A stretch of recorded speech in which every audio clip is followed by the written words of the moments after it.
Talking about Mercury and Ardra Nakshatra. Ardra is related to Lord Shiva. Mercury is the discrimination, intelligence, speech. So check this out.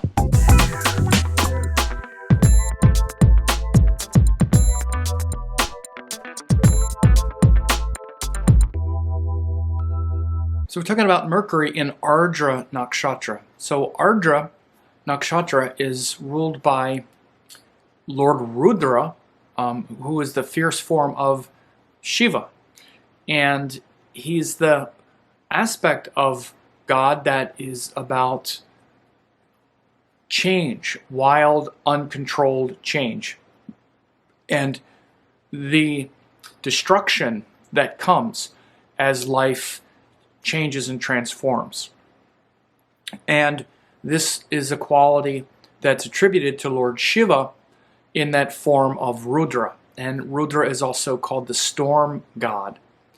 And it has to do with storms, floods, even like water, but even like a flood of like debris, or like, for example, when the World Trade Center fell, right? That was when the moon was in Ardra and you had this flood of debris, right? But it's also like floods, where when things do flood, it just kind of, it's like a deluge, like an inundation.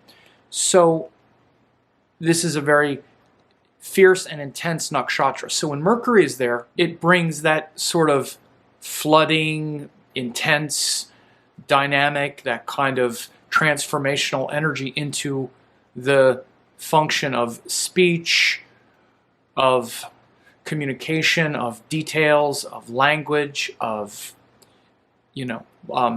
adjusting to new situations, because that's the nature of Mercury. Now, you also want to understand that Ardra is in Gemini, the sign of Gemini.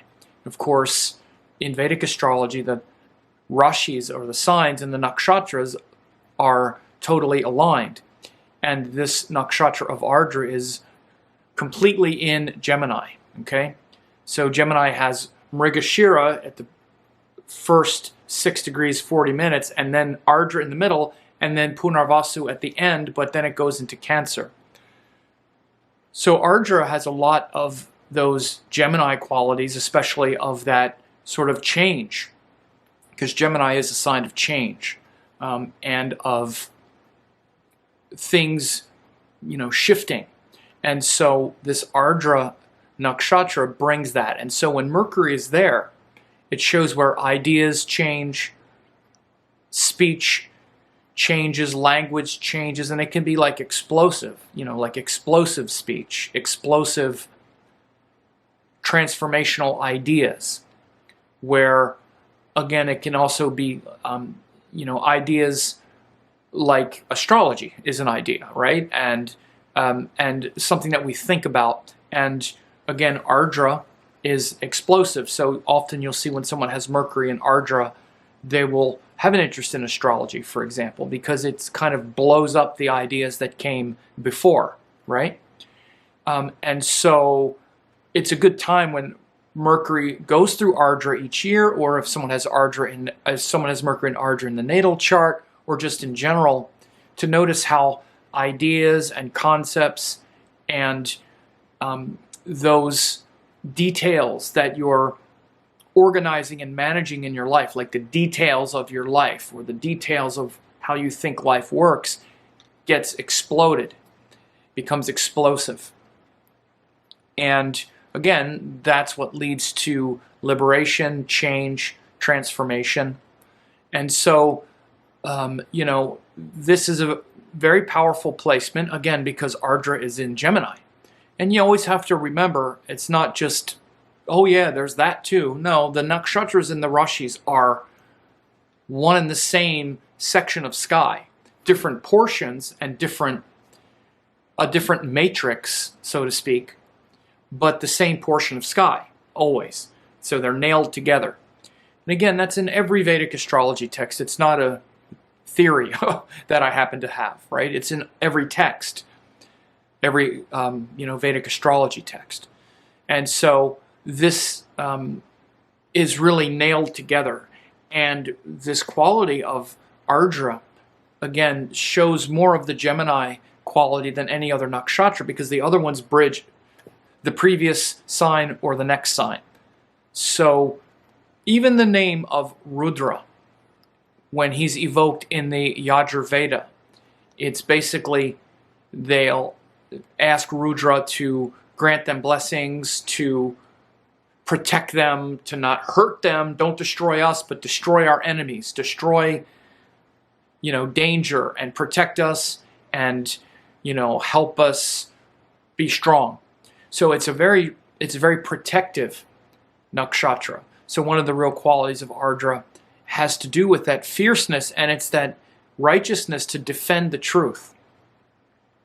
In a text called the Nakshatra Suktam, the power of Ardra is to uphold dharma and righteousness.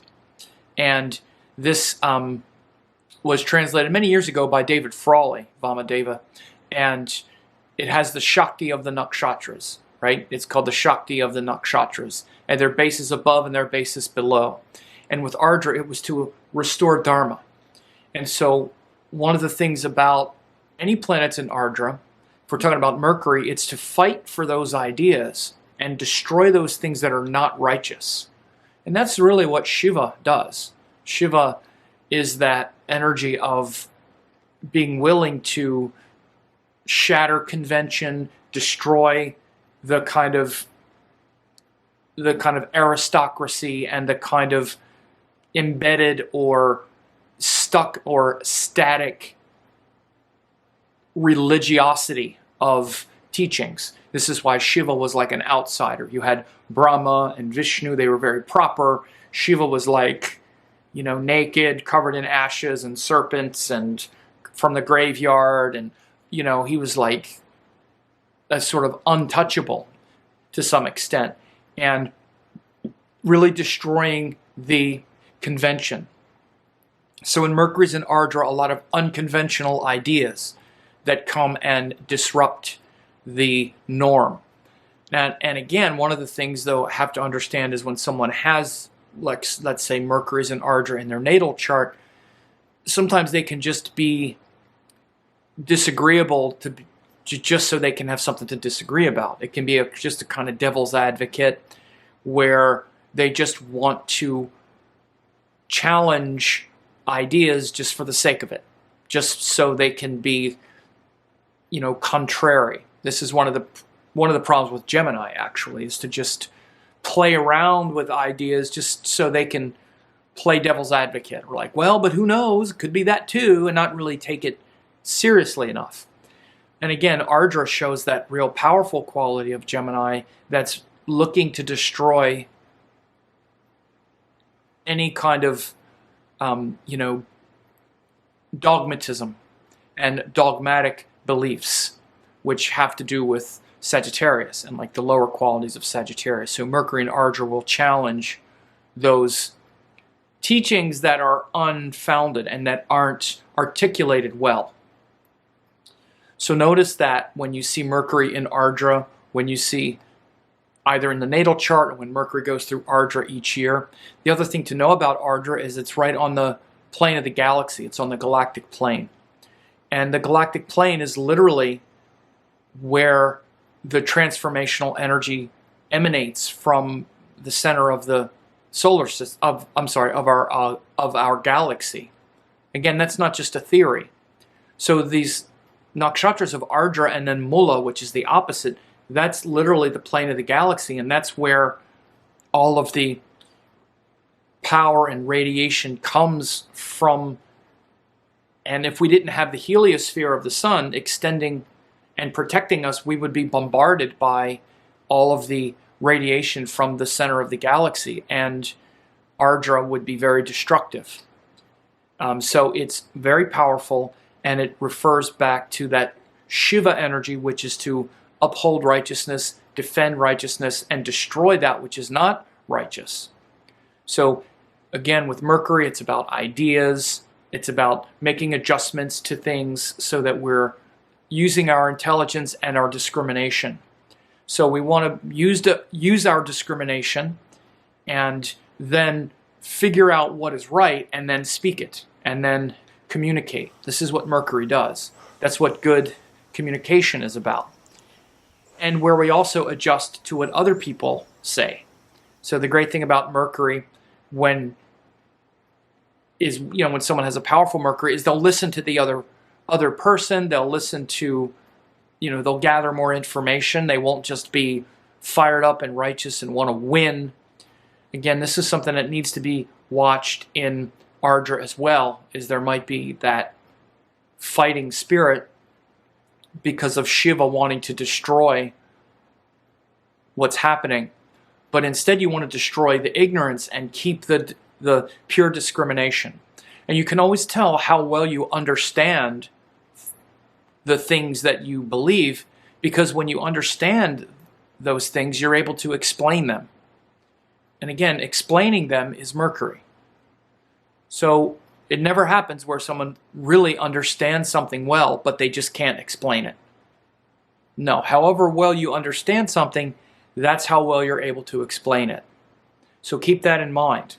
And with Mercury and Ardra, you're ready to make adjustments and destroy those things that are not intelligent, especially things that you might just be believing in because someone told you, or you just believe it, or you don't really know. Oh yeah, that's the way it is. And then Mercury's like, really? Well, how does it work? What is it really? You're like, I don't know. I just kind of believe it because I heard it. Again, Mercury is the part of you that wants to investigate deeper and know how to explain it. And we often test ourselves and have to reckon with ourselves when we hear ourselves try to explain something. Like, for example, about astrology. Everybody thinks they know what astrology is or how it works or whatever. Try to explain it. It's very simply. Someone says, if someone asks you, what is astrology? What do you say? What comes out of your mouth?